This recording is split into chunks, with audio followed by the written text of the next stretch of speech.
안녕하세요. 승리한상 가족 여러분. 오늘은 9월 2일입니다. 저희들 미가서 말씀을 시작했죠. 미가서 말씀을 오늘도 계속해서 연결해서 말씀을 상고해 보도록 하겠습니다. 오늘 제목은 12도시에 대한 애곡입니다. 미가서 1장 8절로 16절 말씀이고요.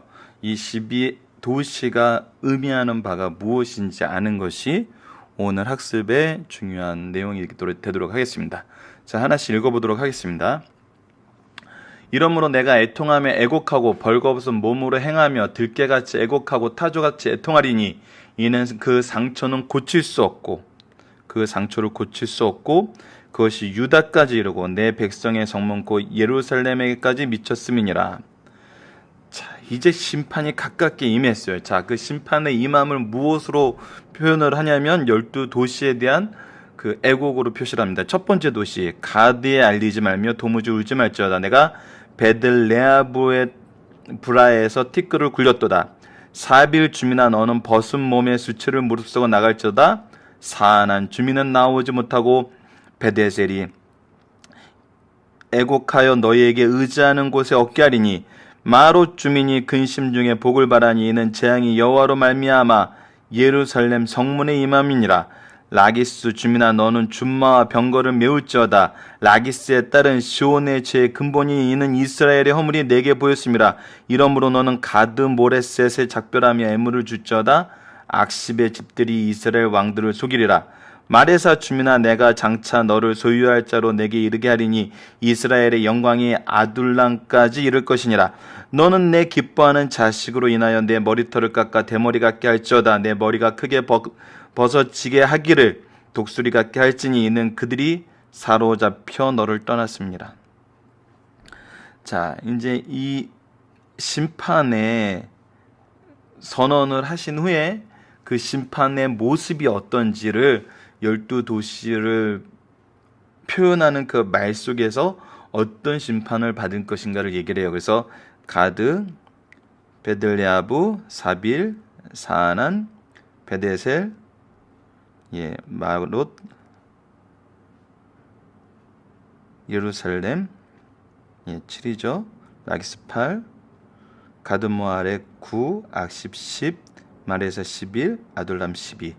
이 12도시에 대한 내용입니다. 이것은 저희들 승리한산 본문에 다 이미 정리가 되어 있습니다. 그래서 본문 묵상하게 내용을 그냥 있는 그대로를 보면서 이 심판의 내용이 무엇인지를 하나하나 살펴보는 시간을 갖도록 하겠습니다. 자, 12도시 이름은 우선 위에 적혀 있고요. 그리고 각 도시마다 한 번호씩 할당을 해서 설명을 해놨습니다. 자, 첫 번째 내용을 보면은 가드에 고하지 말라. 사마리아와 예루살렘 멸망을 가드에 고하지 말라 그랬어요. 이것은 뭐냐면 가드는 블레셋 도성이에요. 그래서 가드는 항상 유다와 원수가 되었어요. 이 멸망이 수치스럽고 창피하기 때문에 이 원수들에게 알리지 말라는 거예요. 하지만 어떻게 되죠? 알려지죠. 자, 베들레아브라에는 티끌이 굴렸도다. 베들레아브라는 무슨 뜻이라고요? 티끌의 집이라는 뜻이에요. 즉 닥쳐올 불행을 알려주어 그것을 부각시켜 주므로 아니라고 우매한 백성들을 일깨워 두려움을 줘 돌이키려는 말씀이에요. 그래서 티끌처럼 굴르게 된다는 거예요. 이 이스라엘의 번영, 유다의 번영의 시기에 하나님께서 어떻게 된다고 얘기하세요? 티끌처럼 굴러다니게 된다고 얘기를 하세요. 다음은 사밀입니다. 사밀의 주민은 벗은 몸에 수치를 무릅쓰고 나게 된다. 사빌은 아름답다, 화려하다는 이름이에요. 하지만 반대로 이것이 수치를 무릅쓰고 나아가게 된대요. 즉 수치를 당하게 된다는 거죠. 우리의 아름다운 것이 잃고 수치를 당하게 된다는 거예요. 사안한 주민은 나오지 못하게 된다. 사안하는 양떼의 거소 혹은 이동이란 말로 그 이름과 반대되는 도시 주민이 앞으로 군대가 침략할 때 포위당해서 꼼짝 못하게 밖으로 나가지 못하고 다 죽게 된다는 거예요. 양떼들의 이동이란 뜻인데 오히려 그 이동을 하지 못하고 다 죽게 된다는 얘기죠. 베데셀이 애곡하여 의지할 곳이 없게 된다. 베데셀은 뿌리의 집, 확고부동하게 뿌리 박힌 집이란 뜻이에요. 지금까지는 풍성하고 만족하고 확고한 기반을 살고 있던 그 나라들이, 그 성들이 이제 어떻게 된다는 거예요? 의지할 곳이 없어진다는 거예요. 스스로 유지하는 것 같지도 불가능해진다는 거예요. 이것이 지금 예루살렘에 임박한 그 심판이란 거예요. 마롯 주민이 근심 중에 복을 바라게 된다. 히브리 뜻으로 큰 근심, 괴로움이란 뜻이에요. 마롯이라는 의미 자체가 이 사람들이 바라는 복은 오지 않고 지명의 뜻대로 쓴 고난을 당하게 된다는 거예요. 이것이 예루살렘에 이르게 되는데 이 예루살렘이 어떻게 되어버리냐면 예레미야 2장 19절을 보면은 내 악이 너를 징계하겠고 내 반역이 너를 책망할 것이라. 그런즉 내 하나님 여호와를 버림과 내 속에 나를 경외함이 없는 것이 악이요 고통인 줄 알라. 주 만군의 여호와의 말이니라. 하나님을 경외하는 것이 없어진 이곳에 아수르 군대가 예루살렘 성문까지 이르러 결국 멸망시키게 되죠. 자, 지금까지 7도시의 7성읍들의 내용을 보면은 수치와 그 이름과 반대되는 그동안 받았던 축복과 반대되는 상황에 놓여 있어요. 하나님의 백성의 원래의 모습이 어떻게 돼가고 있죠? 사라져가고 있어요. 어제 말씀과 연결되면 하나님께서 심판을 선언하실 때, 심판주로서 성수에 서실 때 이 심판이 선언된다는 거예요.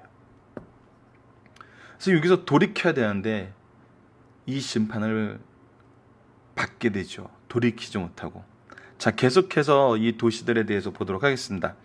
자, 8번째 도시를 보면은 라기스예요. 라기스는 준마의 병거를 메우게 될 것이다. 라기스라는 곳은 예루살렘 서남쪽 33마일 지점에 있는 요새예요. 사네립이 유다를 공격하는데 이것을 기지로 삼았어요. 그리고 군사 도시라는 거예요. 그런 도시가 오히려 점령이 되어서 군인과 전차가 전리품으로 끌려갈 것이라는 예언이에요. 그러니까 우리가 자랑하던 우리를 강하게 만들었던 것이 이제 사라져가는 거예요. 가드모레셋의 9번을 보시다. 가드모레셋의 작별하는 예물을 줄 것이다. 가드에 있는 모레셋으로 모레셋이란 말은 유업이란 뜻이에요. 유업을 우리가 받았다는 것이. 이는 유다에게 준 유업이었으나 이제는 국경 지방 도시의 이 성이 이방인에게 속한 도성이 되어버렸어요. 그래서 작별의 예물을 보이게 된다는 거예요. 그러니까 우리의 유업이 우리의 강함을 상징하던 것이 이제 누구의 강함을 상징하고 누구의 유업을 상징하는 게 돼요. 세상의 강함과 세상의 유업을 상징하는 것이 되어버린다는 거예요. 우리는 하나님을 버리고 그들과 같이 동화되기를 원하고 그들에게를 쫓았지만 결국 우리에게 오는 것은 그들로 인한 점령이라는 거예요. 자, 10번으로 봅시다. 악십의 집에는 이스라엘 왕들을 속일 것이다. 악십이라는 거짓말, 속이다, 실망시키다라는 뜻이 있어요. 역사적으로 악십은 유다 지파가 점령한 지역 중에 하나였는데 악십이 아하스 왕 이후 블레셋에 속한 성이 되어 여러 왕들이 그 땅을 회복하려고 했으나 이루지 못했어요. 그래서 이것을 속인다라는 표현을 했어요. 이것이 회복이 안 돼요. 자, 11번 마레사를 소유할 자로 이르게 하셨다. 마레사는 유다 평원에 위치한 도성으로 르호보암 왕이 힘써 경고한 요새로 만든 곳이에요. 이 성읍의 뜻은 상속하다, 소유하다는 뜻인데 오히려 원수들을 보내서 정복하게 하고 원수들의 소유로, 원수들의 기반으로 삼게 만든다는 거예요. 왜? 그들이 하나님을 떠났으니까. 자, 마지막 12번 이스라엘의 영광이 아둘람까지 이를 것이다. 이것은 두 가지로 해석할 수 있는데 첫 번째는 아둘람을 유다의 도성으로 보는 견해인데 이것은 여호수아서 15장 35절에 아둘람은 유다 평지 14서급 중에 하나요. 후일에 르호보암 왕이 요새화시켰던 견고한 성이기 때문이에요. 이렇게 아둘람의 성으로 본다면 견고한 성읍이죠. 하지만 이스라엘의 영광이 아둘람까지 공격이 입을 것이라는 거예요. 둘째, 아둘람은 다윗이 사울을 피했던 그 굴로 보는 견해인데 이스라엘의 영광, 왕과 귀족들이 아둘람 굴에 숨어 버릴 것이라는 얘기예요. 이는 결국은 멸망을 얘기하는 거예요. 하나님의 심판이 얼마나 엄미하게 임하시는지 그 임하는 모습이 어떠냐면 우리의 자랑이 되었던 거, 우리의 유업이 되었던 거, 우리의 반석이 되었던 거, 이것이 송두리째 어떻게 돼요? 원수들의 유업이 돼요. 참 성경을 보면은 이것이 하나님의 심판이라고 끊임없이 우리를 견책하시면서 깨닫게 하세요. 근데 현실을 보자고요. 현실을 보면 어떤 일이 많이 일어나죠? 오히려 우리가 우리의 기업들이, 우리의 자랑들이, 우리의 번영이 원수의 유업이 될 때 우리는 오히려 어떻게 하죠? 하나님을 원망하죠. 하나님이 어떻게 나에게 이룰 수 있어? 하나님이 살아계신다면 어떻게 이룰 수 있어? 하나님은 그 전에 끊임없이 경고하셨어요. 그 죄에서 돌아서야 된다고. 엄밀히 하면 이 말도 경고의 말씀이죠. 하지만 우리가 역사적으로 봤을 때 이 말이 이루어지면 우리가 보게 되잖아요. 아수르와 바벨론에 의해서 완전히 진멸해 버리잖아요. 원수들의 손에 다 넘어가 버리잖아요. 근데 우리는 이 일이 있을 때 하나님이 살아계신다면 어떻게 이렇게 해? 이것은 우리가 1월 달에 창세기를 보면서도 봤던 대로 굉장히 인본적인 부분이에요. 하나님이 축복으로 줬어요. 축복으로. 하나님과의 언약 관계는 축복으로 줬고 여인은 축복으로 줬어요. 그리고 하나님의 일을 할 수 있도록 그 권한을 위임해 줬어요. 이걸 모든 자연에게 선포했어요. 그래서 선악과를 그 상징으로, 언약의 상징으로, 언약의 증거로 온 우주에 선언이 돼 있었어요.